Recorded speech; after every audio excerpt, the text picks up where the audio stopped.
In this episode, we'll discuss alcohol and the benefits of taking a break from it. Helping us with this conversation is the founder of Boost Vacation, a health and wellness company for high-performing men. Welcome to the show, Clifford. How are you doing? Toby, I'm doing well. Thank you so much for having me on. I'm really looking forward to speaking with you today.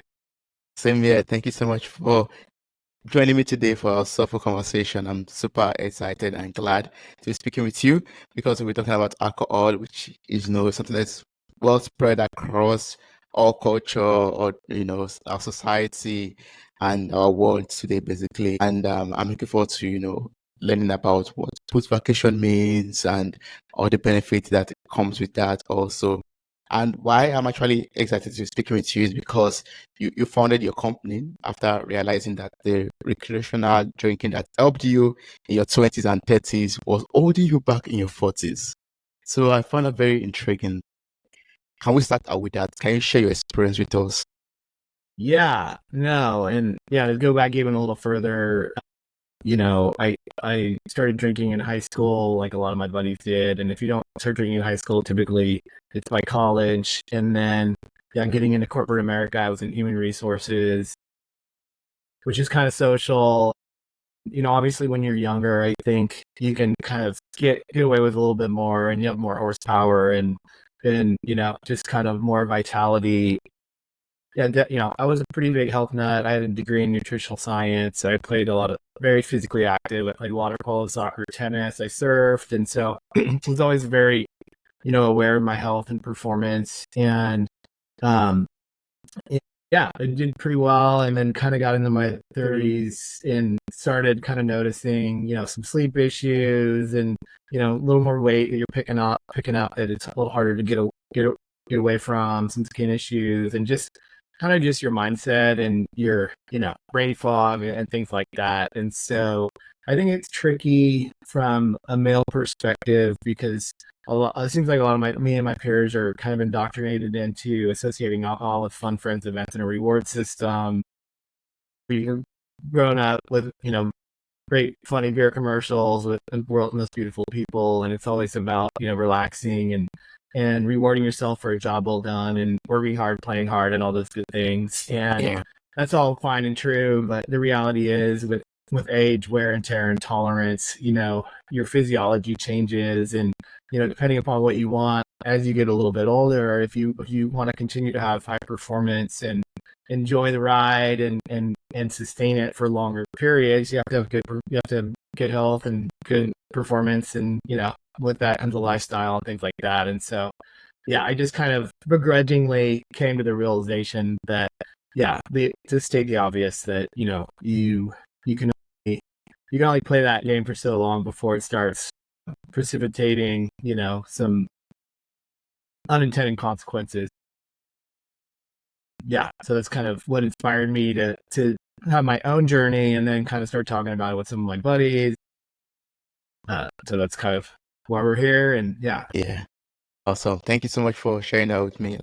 Um, like you said earlier, I mean, I'm also growing up knowing that, basically sometimes you drink alcohol to celebrate a particular occasion, or a win, an achievement, and it just seems to be a natural thing that is integrated into maybe after work hours, events and stuff like that, a cocktail there or a beer over there, and now we're talking about taking a break entirely from it. That could be a big challenge, but we're going to be looking into the benefits in the course of this conversation. But when you reflect back on your drinking habits, what were like the biggest obstacles you faced? I think one of the biggest ones was really kind of just getting a handle on what the hell's really going on, because again, I think it starts getting ingrained in our culture, in our identity, in our friends groups, and what we do and how we interact. And so when it's working really well, in your teens and 20s, and then you're going to still kind of have that similar playbook in your 30s and 40s. And I think there's a lot of nostalgia, there's a lot of good times, and it's clearly a social lubricant, but I think it gets pretty tricky to kind of start seeing what's really going on when it comes to your health, because you get older, you're working a little bit harder, you have a little more responsibility, and I think it's easy to attribute a lot of the acceleration of wear and tear and aging, on just kind of, getting older and, the job getting you down. And oftentimes we're not really attributing it to our regular alcohol use, that's semi-responsible. And I think it's just so pervasive. And, I think there's kind of a fallacy that there's safety numbers and, I don't drink that much and I don't drink as much as Bob. And so it's pretty easy to lose sight of what's going on. And so that's kind of the scary part, is because it is really just regulating all your core systems you need for, peak performance and long-term health, when it comes to your sleep, your diet, your fitness, your mindset. So that unawareness is kind of problematic over time. It can become more dangerous. The realities I see is it does start precipitating more chronic disease states in your 40s and 50s, and for a lot of us, that's not very far away. And so, clearly, no dude would be signing up for a big bag of health problems that you can get stuck in if you're not careful or if you're unlucky. And so, kind of just wasn't cool with my buddies risking their health and continuing to play dumb with it. I think we play dumb with it because we associate it with fun and we want to keep doing it. And we do know, at a high level that there's some harms, but, I think at some point it's really just resetting that relationship and learning to enjoy life without it for an extended period of time. And then the critical piece is just leveraging that time to restore your health and your performance. And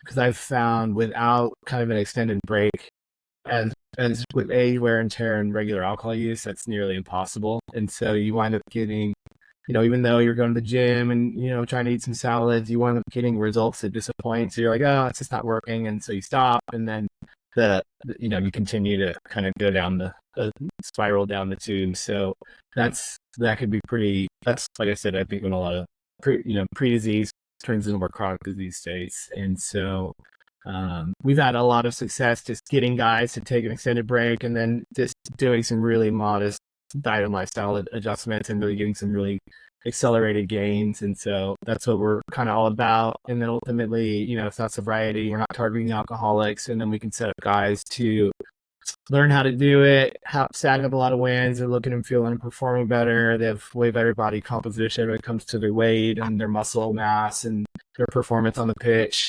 So, then they can kind of decide how they want to roll with this going forward. Yeah. It's about kind of giving them that experience, because it's just kind of a tricky, thing in our culture where guys, hey, we enjoy it, we don't drink that much of it, and then they're not really attributing it to some of the consequences that are, you can kind of write off in other areas. So it's important to get guys hopefully back to 100% and give them a longer runway. Yeah, I like the fact that you talked about it not being for alcoholics. Basically, it's just for every normal person who enjoys drinking alcohol also. But if a client comes over to you and asks you, okay, now this sounds very interesting to me, but for how long and in what interval should I take breaks? And how effective could this be, or what benefits could this give to me? Yeah, that's a great question. And to take a step back, I think me and my buddies, we did, in quotes, kind of address our alcohol use by taking breaks, or maybe we take a month off, or maybe we would try cutting back a little bit, but that never seemed to really help. And it was pretty clear that we'd always kind of go back to square one. When Andrew Huberman released his very popular podcast on alcohol, and he kind of explained why a little bit better, but it's basically, it's 2 to 6 months minimum to kind of just reset your neural circuitry. So with regular alcohol use, even in small amounts, like maybe 3 or 4 drinks a week, chronically, you're kind of resetting your neural circuitry. So you're going to have higher stress, higher anxiety, lower mood, and lack of discipline and impulse control. So that could take, easily 4 to 6 months just to get back to normal. So it's tricky for guys to kind of make that judgment call when you're at 60-70%. You kind of wind up asking the wrong person, because you're kind of in the diminished states, and you wind up kind of not really asking the right person. And so a booze vacation is a 3 to 12 month break. So again, we're pretty negative on the 1 month breaks, just because me and my buddies always did them. And honestly, we really found them to be counterproductive, because you're kind of doing the hardest part, which is the first 2 to 3 weeks, which is where there's a little bit more physical and chemical dependence. And it's not really giving you enough time to really make much in the way of gains. And then the big problem is you're presupposing that, hey, I know alcohol's benefiting me, so I'm only going to take a short break. And Mm. so, and then when you get done with your month, you're like, oh yeah, that was pretty boring. I didn't really get much out of it. And I'm really happy to get back to drinking because that was pretty boring and I didn't really get anything out of it. So you really learn a lot of lessons that just aren't true just because you haven't, in fact, it is a really good idea. You just have to go longer. And so 3 months minimum, it depends on how much you drink. But I think honestly, a lot of my male peers, they're having 5, 10, 15 drinks a week. I think they'd be better served at, longer breaks, like 4 to 6 months minimum, up to a year, to just really give you a longer runway to work on your health and getting as many at bats, so to speak, at different social events and learning how to be social, learning how to, have fun and relax without it. Just like you because what happens when you take such a long break is you basically alcohol kind of essentially stops working for you because it's no longer a habit and you're used to now looking and feeling and performing better. And so if you did go back and have a drink after a long period of time, you wake up that morning and you're like, whoa, I feel really bad, I feel really foggy, my stomach hurts, my head hurts, you know and so it's kind of just giving guys that option. But if we can get guys 3 months minimum, it's very impactful, especially since we're not just kind of sitting there moping around watching the clock, but we're going to really kind of start making some inroads on some of those key areas of health and performance, which is, like I said, a lot of guys have poor sleep. They might start having snoring and sleep apnea, and they'll have stomach problems. We'll definitely be dealing with some aches and pains and low testosterone, not getting off the gym as much as they should, and maybe, snacking and kind of eating a lot of processed food. So there's a lot of little things that we could do that's actually is quite easy to do when you're no longer harming all these things and you're starting to get your discipline and impulse control under control. So Yeah. it's all kind of intuitive. You're kind of just at its essence, it's really kind of a health 101 protocol. Mm. And really just maximizing and making it easy by kind of committing to taking a break. You're kind of signaling your body that, hey, I'm going to stop kicking the shit out of my my sleep and my hormones and my gut health and my immunity and all these different really critical things. And so then you're really able to kind of start building on them from there, that we've kind of mapped out. Yeah. Oh, that's beautiful. I mean, you've mentioned a lot of benefits that comes with, taking a break from alcohol. Like it helps you to sleep better, it helps you with your diet plans, it helps you to lose the weight that you want to lose. But I can imagine the first few days, the first few months will be very, very difficult. Like, how do you deal with that? Just taking a break from drinking alcohol, and you still have your colleagues, you still have your friends that drink, or you just walk by a bar, basically, and you can smell alcohol. How do you deal with all of that temptation? Yeah.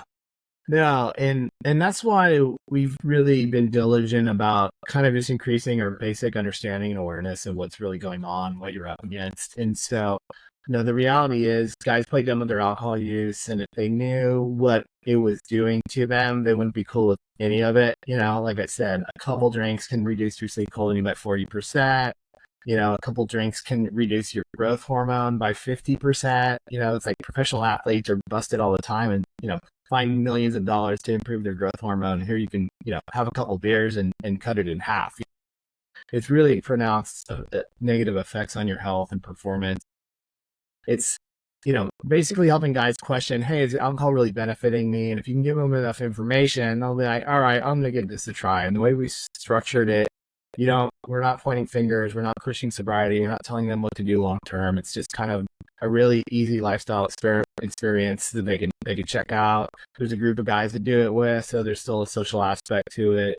And and we're really giving them a protocol to really maximize their gains. So it's not about not doing something, but it's really about get not doing one thing and getting 100. And so there's a lot of improvements and a lot of things to improve on. But again, you get in your 30s and 40s, you're gonna have some bad blood work, you're gonna have some belly fat, you're gonna have kind of a congested, clogged, fatty liver. You're gonna have some bad habits, kind of sleep, etc. So by being intentional and working on all these things, you really start getting in a really good groove, and the sky's the limit. And it's really cool when you get a guy that's in their 40s or even 50s that are supposed to be kind of on their way down the hill, and they're still climbing it, and they're still performing really well. So that's what Oh, it's all about, giving guys the most opportunity to be themselves, maybe more like they were in their 20s than they are in their 40s or 50s, because who wants to sit around and pick up more prescriptions and more medical procedures and more injuries? It's not a lot of fun. and so I believe, once we have, these benefits in sight, we'll be able to, deal with temptations, falling back to drinking, or, dealing with the relapse that we could be having during our vacation from drinking alcohol. Yeah, Yeah, that and I could be kind really of I fun. kind of didn't answer your question very well, but so essentially we want to give guys enough information so they're kind of questioning it, and then we Mm, have kind of an environment where they can test it. But yeah, you're right. The yeah, first couple weeks is a little tricky. What to say, how to say it, what to drink instead, how to handle, your buddy's giving you some shit, stuff like that. That's super common. It's not that hard. We kind of have it all mapped out. We have a lot of scripts. A lot of guys will say, "Nah, I'm on a busy vacation right now," and guys will be like, "Oh," start laughing, and they won't exactly know what it is. It sounds like it's more fun than it maybe is, yeah, And then there's a community. So, and it's really, I know you talk about spirituality and kind of internal stuff, but it's kind of a spiritual practice, not to get all squishy, but you learn a lot about yourself. You're no longer masking your emotions and your energy with the depressant. And so there's really a lot of opportunities for reflection. You are getting more time, money, and energy to kind of work on other things. Um, and yeah, there's trade-offs and everything, but you end up with a lot more time, money, and energy. You're looking and feeling and performing better. It's just good information to have. It's good skills to know, and then ultimately, what people do with it going forward is up to them. But we that's why we kind of have the community and a lot of good materials on kind of how to navigate that. But like anything, it's a little tricky and a little awkward initially. But we're not dealing with alcoholics, so it's not like there's major cravings or anything like that. But we just kind of get their sea legs, so to speak. So there's really the yeah. non-alcoholic beers, and they're still being social. They're still seeing their buddies, and things change a little bit, but that's okay. There's always trade-offs. Yeah, that's very true. I was just thinking right now, okay, imagine I've taken the first 3 months, I've struggled really hard to, resist temptations, to get used to this vacation of not taking alcohol, drinking alcohol, for example. And I've started to enjoy the benefits of it, right? And on this, I'm determined. I know the goals that I want to achieve, the benefits. I'm enjoying them already. I can sleep better. I can think clearer.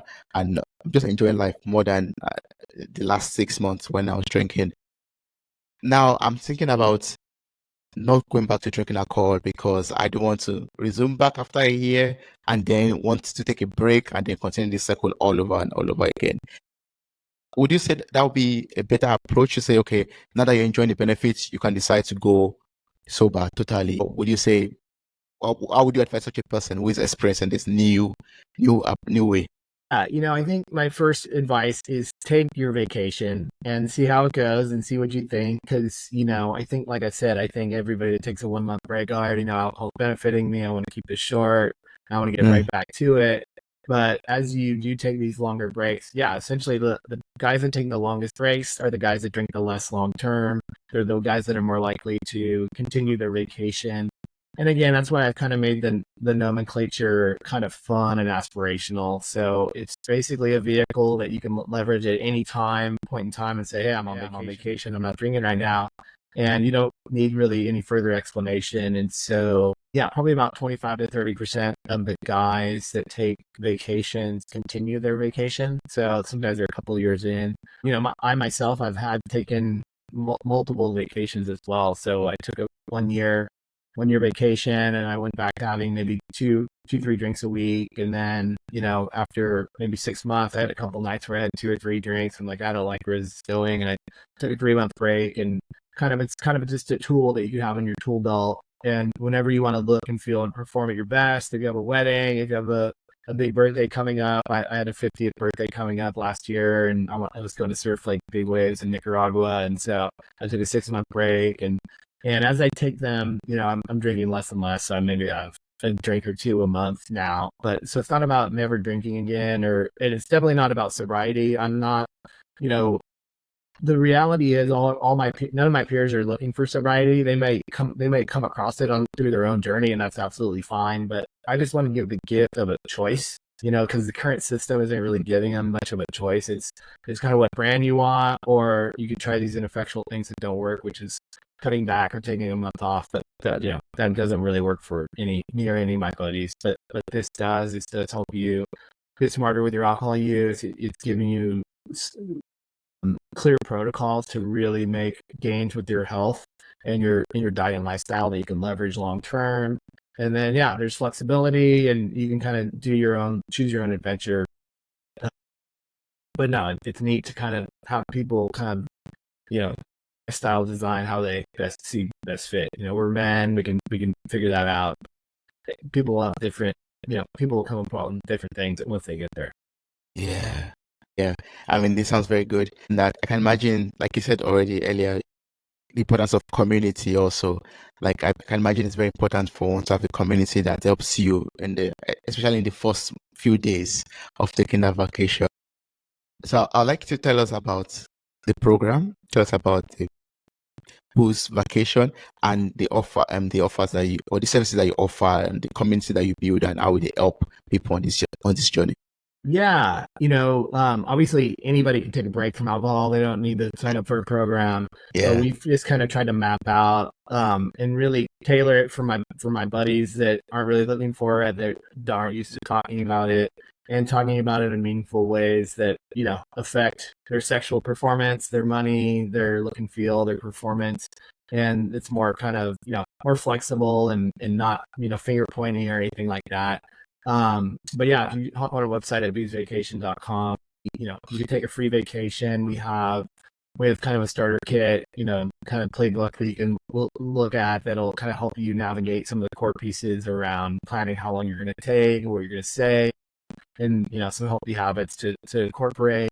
We also have kind of a mastermind group of kind of more individual coaching, because like I said, I really kind of geek down into the diet and the mindset. And we've had some really big success stories with guys losing 40-50 pounds and packing on the muscle, and their performance is through the roof. So there's a lot of moving pieces to it, just because at the end of the day, just not drinking after drinking for decades and dysregulating all these different systems, if you're not intentional, if you don't have a little bit of guidance, it can be and you just don't drink, those negative loops will still kind of perpetuate. Too much sugar, maybe still a little sedentary, and still kind of bad practices around your sleep.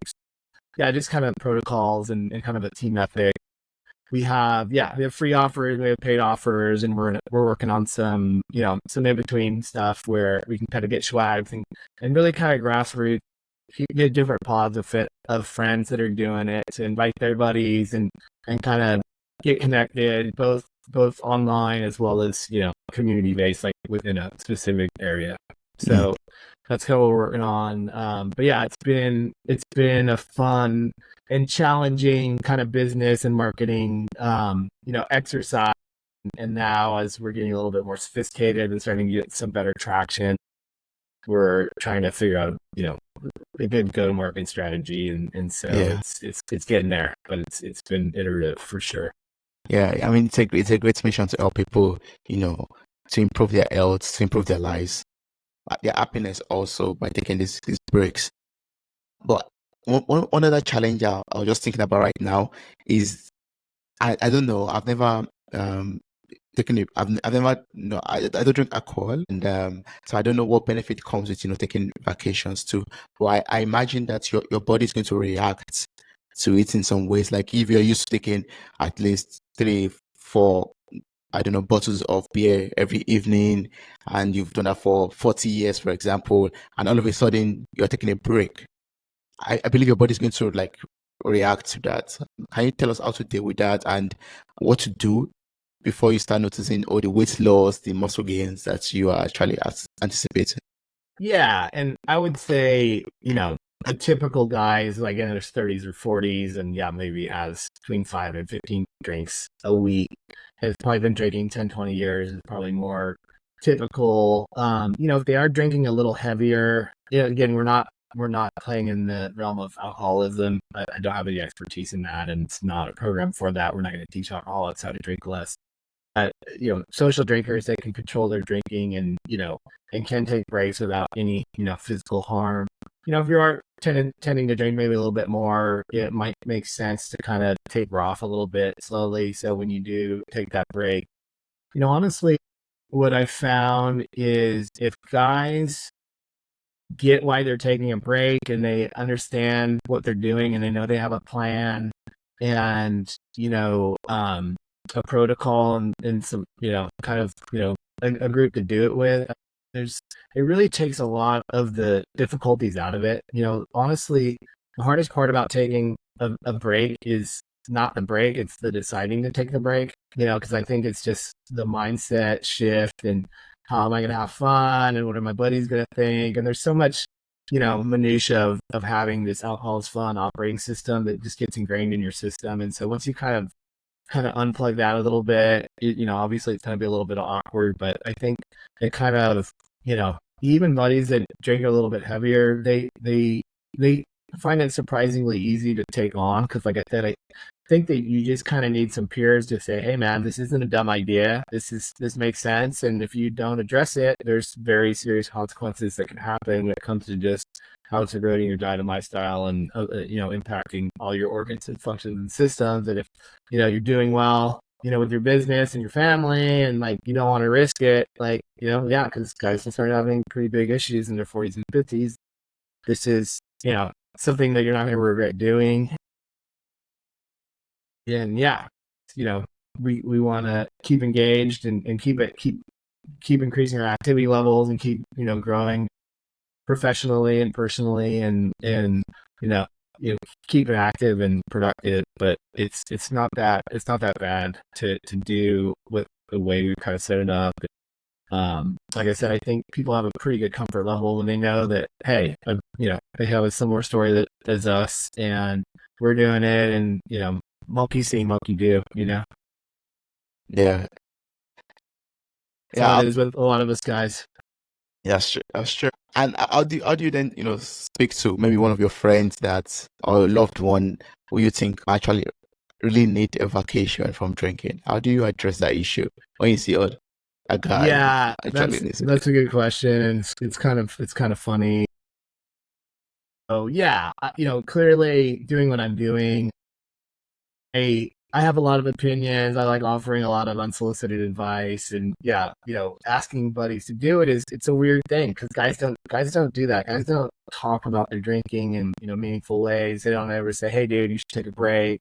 Like no guy would ever say that. So I'm kind of the asshole that's been doing this for like 5, 10 years, and it's kind of fun to kind of see how people react. And buddies get annoyed and other buddies do it and they never drink again and they completely transform their health, and so it's definitely worth it. But I think since I've been pouring into these boost vacation and we have a program in place and we have different resources and different ways to get started, we've kind of built this machine. So now I can kind of, but yeah, ultimately that's what inspired me to do this. Is not that I wasn't trying to like give this out to the world. I just wanted to give it to my buddies and share it with my buddies.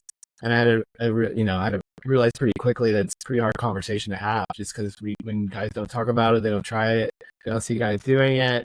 There's really not an appetite for it, and to have that conversation. And if people aren't talking about it, they're not going to try it. If they're not going to try it, like predicted things are going to happen that aren't good, that I'm not cool with.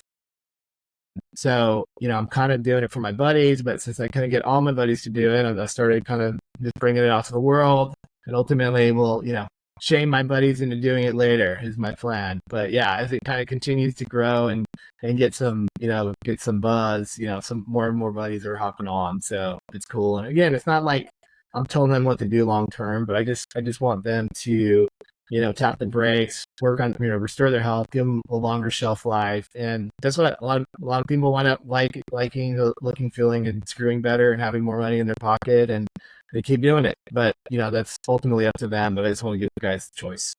Yeah, I love that. Having a longer life, basically making wiser decisions, becoming much more fit or healthier, happier. Also, I think sometimes we believe when you drink alcohol, you become happy because you're able to suppress your sorrows, your worries, and you can become even much more social. But taking a break from it could even help you in the long run to deal with your feelings, your emotions, and also become a better person from that and become happier that way too. Yeah, on the happiness front, I have kind of a quick thing to add there. But yeah, you're right. I really think that, alcohol is very predictable and very reliable, but ultimately, I think the pattern over time, especially when you're working in corporate America or on your business, is you're going a little bit bigger on the weekends. There's maybe a party or an event or a concert, and so you're kind of overdoing it. You're really dysregulating your sleep and your stomach, and you're kind of wasting your weekends, and so you have a big night, but then you kind of mail on the rest of the weekend. Maybe you're sick on the couch watching reruns, and then it really sets you up for a pretty crappy work week where you're not as productive. You're kind of eating bad food. You're missing workout, or because your performance isn't there, and you have brain fog. And then the week was kind of rough, and so you're kind of doing it again. And so over time, you really start, I think the key to happiness, as I kind of see it, and Eckhart, kind of per Eckhart Tolle, is kind of being present and not minding what happens. And I think it's really tricky when alcohol is fun, friends, and a reward system, and you're constantly dysregulating yourself, your body, and you don't feel good. So why would you want to like be present, on a Monday or Tuesday or Wednesday afternoon when you don't feel very good and you're stressed and your stomach hurts and you're tired and you're, over caffeinated? Like, why would you want to be present? No, you don't want to be present. You want to get Friday and like have some fun. And then, and so you really start, it really kind of conditions you to value present, to value past and future more than present moment. And so, yeah, you're on the zone, you're, getting states of flow, you're less grateful, and yeah, you don't look and feel as good because, you are dysregulating all these systems. And so it can be, and then, you're having fun with your buddies on the weekend, but then you have too much, your frontal cortex shuts down, so you're kind of just unconscious and dead end. So when it comes to the times where you're actually like in these elevated states and happy, is like, Yeah. you do the math, it's really, really bad returns. And so, and then just resets kind of this negative, kind of drudgerous thing where you have all this to do and you're not feeling good and you don't look good, your stomach doesn't feel good. And so it can be really tricky to be happy when you're regularly drinking, but is what I found. And so, yeah, that's another kind of epiphany that I get. And I like to say that my 1 year booze vacation, I felt like I found like, key to happiness and the fountain of youth, when it came to my health and my happiness, just because it does give you that time for your body and mind and soul to kind of realign, so to speak, and be intentional and do things that help it, not harm it, and continuing to do that in that practice. And, it's a beautiful thing. I mean, starting out the journey could be very difficult, but once you get into it, your body, your spirit, your soul aligns. You become maybe much more connected to God. If you're spiritual, you could connect better with your love partner or with your loved ones, in a much more emotional way, or, without putting the numbness in between that. I really love that. For people out there who maybe want to ask more questions, maybe make more inquiries, what's the best way to connect with you and also work with you? Yeah, check out my website, boozevacation.com. You can send me an email at clifford@boozevacation.com. But I've got a bunch of material on TikTok and podcasts and stuff like that. But I think it's important to just kind of, start asking yourself a little more questions around, is alcohol benefiting me? And then if you really want to get, serious about it, start, go to your doctor, get a physical, get a or a ring sleep tracker, kind of see, how your sleep architecture looks on the nights that you drink. It's atrocious. It really, trashes your sleep. If, get your testosterone levels checked, are probably going to be kind of low. Blood triglycerides, blood pressure. There's just a lot of opportunity for improvement by being smarter with your alcohol use. And so those are maybe some ways where you can kind of start saying, hey, yeah, I wouldn't mind getting a little healthier, and I can see, improving my performance, and maybe, pushing off major chronic disease. Hopefully another 10 or 20 years would be, beneficial to my pocketbook. Just kind of start thinking about that, because again, it's, regular alcohol use and aging wear and tear, and you get into your 40s and 50s, it's very predictive, and it's not pretty. It's more prescriptions, it's more medical procedures, and it's less options. All those interventions are very ineffective because they're not addressing the root cause issue, which is all this, dysregulation of your key systems you need to be healthy. Alcohol and the diet and lifestyle that it perpetuates kind of, continues. Yeah, oh, that's beautiful. I encourage everyone out there to visit your website, and the link will be in the show notes of this episode for everyone who's interested. You can just copy the link, click on it, and reach across to Clifford, or just download the free materials, the free resources, and start your post vacation already. Thank you so much, Clifford. I really appreciate this. It was wonderful speaking with you. I learned so much about the benefits that comes with taking a break from drinking alcohol. Awesome. Toby, thank you so much for having me on. I really appreciate it. Great time.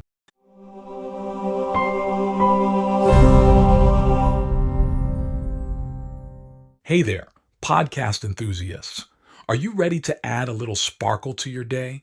If you're loving the insightful conversations and captivating stories on Mirror Talk Podcast, here's a friendly nudge to hit that subscribe button. By subscribing, you'll never miss out on the empowering messages and thought-provoking discussions we bring to your ears. But wait, there's more. We're all about spreading positivity and inspiration, and you can be a part of it too. How? By sharing the love with your friends and family. Share this episode with your loved ones, and let's create a ripple effect of empowerment and growth together. And hey, if you've been enjoying what you hear, why not take a moment to leave us a glowing 5-star review? Your feedback fuels our passion to keep delivering content that resonates with you. So hit that subscribe button, share the love, and leave us a review. Let's keep the conversation going and spread the Mirror Talk magic far and wide. Thanks for tuning in, and remember, your support means the world to us.